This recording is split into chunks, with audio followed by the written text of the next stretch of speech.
মোৰ channel beautiful অৰ্নিং সকলোকে স্বাগতম জনালোঁ। আজি আমি ডিমৰ অন্য এটা ৰেচিপি ট্ৰাই কৰিছিলোঁ আৰু এই ৰেচিপিটো কেনেদৰে আমি বনাইছিলোঁ তাকে আপোনালোকক দেখাব বিচাৰিছোঁ। আজি ৰেচিপিটো মই বনোৱা নাই, মোৰ মিষ্টাৰে বনাইছে আৰু সকলোৱে খাইছে চাগে, কিন্তু যোনে নাই খোৱা এনেদৰে খাবচোন এবাৰ, বৰ ভাল লাগে। প্ৰথমতে এটা পাত্ৰত 4টা ডিম এনেদৰে উলিয়াই ল'ব। তাৰপিছত ডিমকেইটা আমি কেক বনাবলৈ যেনেদৰে ফেটি লওঁ তেনেদৰে ভালদৰে ফেটি ল'ব। এনেদৰে ভালদৰে মিক্স কৰাৰ পিছত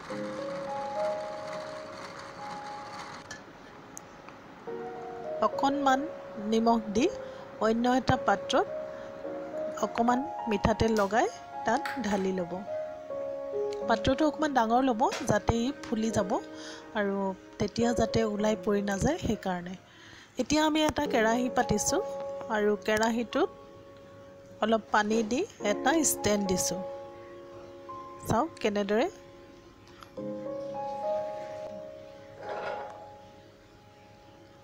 এয়া কেৰাহীটোৰ ওপৰত পানী দি ষ্টেণ্ডটোৰ ওপৰত আমি এই ডিমটো দেখিছেনে, ডাঙৰ এটা পাত্ৰত লোৱা হৈছে কাৰণ এই ফুলি ডাঙৰ হৈ যাব।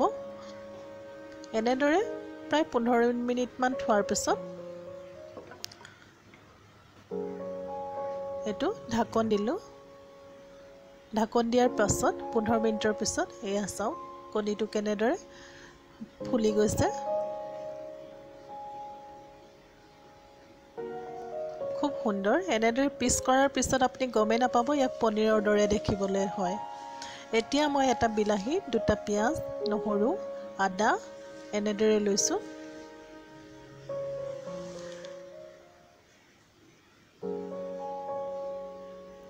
নহৰু আৰু পিঁয়াজখিনি মই একেলগে মিক্সিত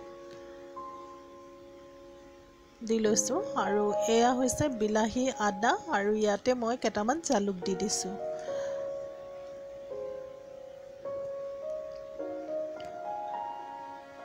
জালুকটো খালে ভাল এতিয়া কৰোণাৰ দিনত, সেইটো কাৰণে অকণমান জালুক দিছোঁ।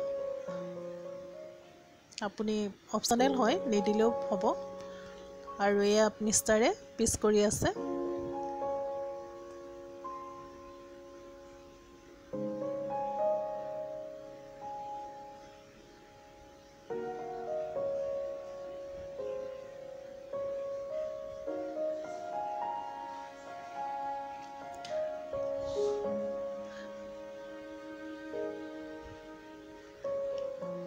এনেদৰে আপোনালোকে এবাৰ বনাই ট্ৰাই কৰি চাব।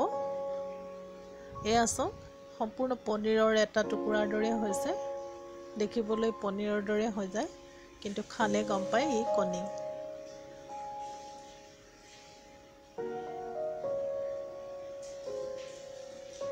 মোৰ চেনেলটো আপোনালোকে যদি ছাবস্ক্ৰাইব কৰা নাই তেনেহ'লে ছাবস্ক্ৰাইব বাটনটো প্ৰেছ কৰি বেল আইকনটো প্ৰেছ কৰি দিব, তেতিয়া মোৰ সকলোবিলাক ভিডিঅ' আপোনালোকলৈ ন'টিফিকেশ্যন গৈ থাকিব।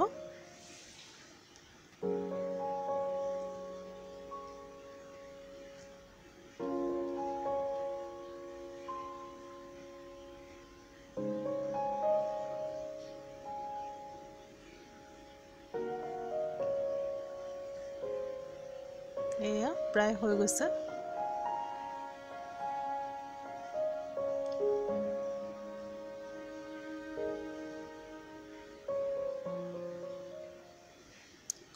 চাওক 4টা ডিমৰ পৰা ইমানখিনি খুব সুন্দৰভাৱে ফুলি উঠিছে। এতিয়া আমি কেনেদৰে ৰান্ধিম চাই থাকক। প্ৰথমতে কেৰাহী দি তাত অলপ মিঠাতেল দি এইখিনি অকণমান ৰঙচুৱা হোৱালৈকে ফ্ৰাই কৰি ল'ম।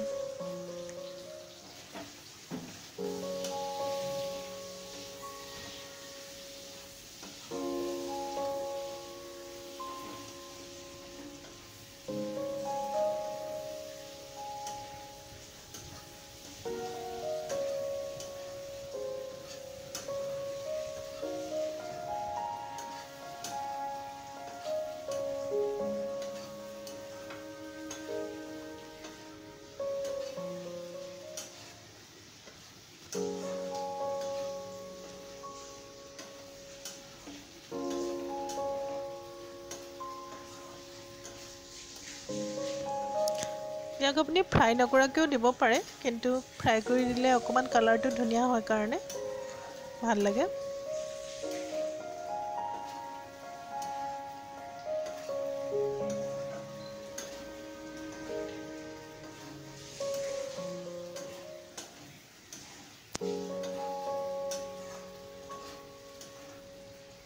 এয়া ৰঙচুৱা হৈ গৈছে, দেখিছেনে, বাদামী ৰঙৰ।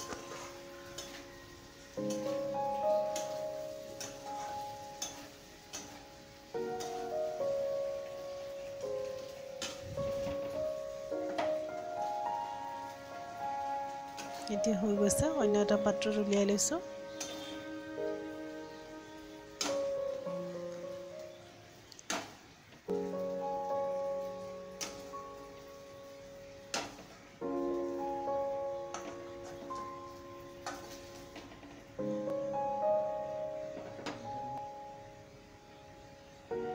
এয়া চাওক ইমান সুন্দৰ।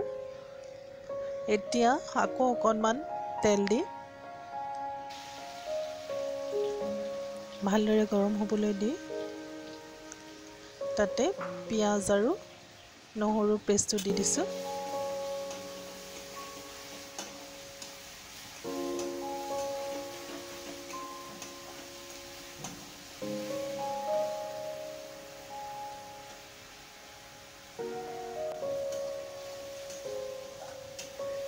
এতিয়া এই পিঁয়াজ আৰু নহৰুৰ পেষ্টটো ৰঙচুৱা হোৱালৈকে ফ্ৰাই কৰি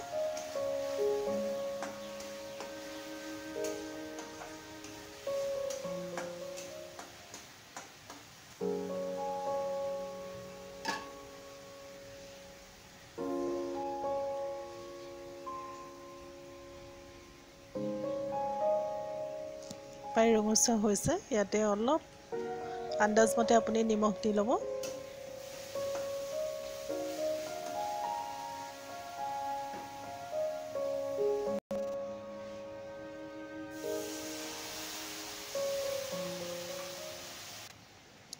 এতিয়া মই ইয়াত অকণমান পানী দিছোঁ মছলা দিয়াৰ আগতে। সদায় মছলা দিয়াৰ আগতে মই অকণমান পানী দি লওঁ, কাৰণ নহ'লে মছলাটো জ্বলি যোৱাৰ ভয় থাকে। এতিয়া ধনিয়া পাউডাৰ 1 চামুচ, জিৰা পাউডাৰ 1 চামুচ, হালধি পাউডাৰ 1 চামুচ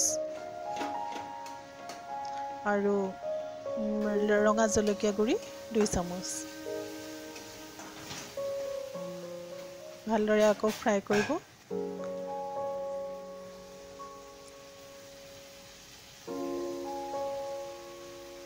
মছলাখিনি ফ্ৰাই কৰা হৈ গৈছে। এতিয়া ইয়াত দিছোঁ বিলাহী আৰু আদাৰ পেষ্টটো।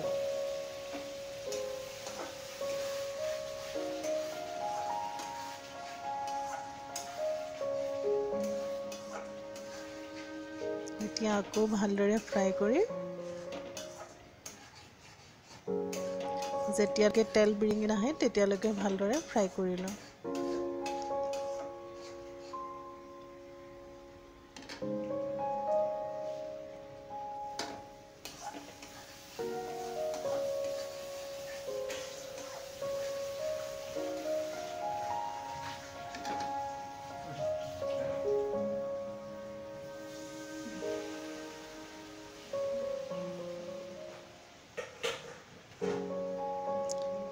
অকণমান পানী দিছোঁ।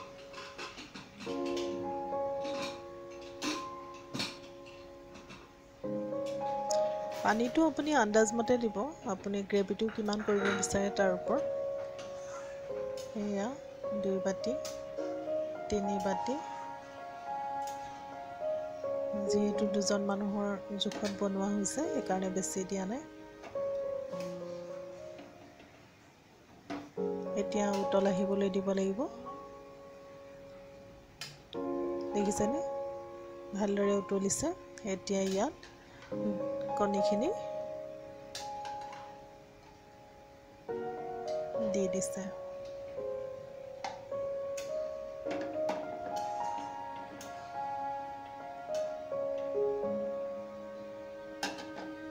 এতিয়া আকৌ এবাৰ ভালদৰে লৰাই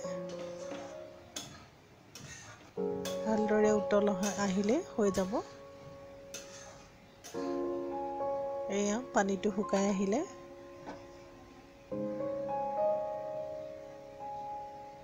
আমাৰ প্ৰায় হৈ গৈছে।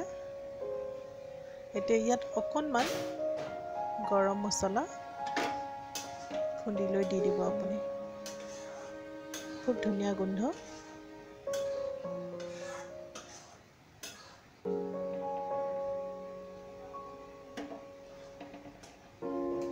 বনাবলৈ বেছি সময় নালাগে। ইয়াক আপুনি ৰুটিৰ লগত নাইবা ভাতৰ লগতো খাব পাৰে। এয়া হৈ গ'ল।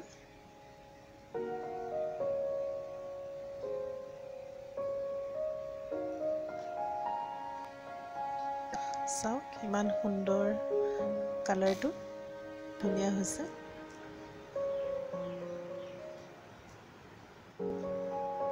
চব্জিৰ কালাৰটো আপুনি মছলাটো কেনেদৰে ফ্ৰাই কৰিছে তাৰ ওপৰত নিৰ্ভৰ কৰে।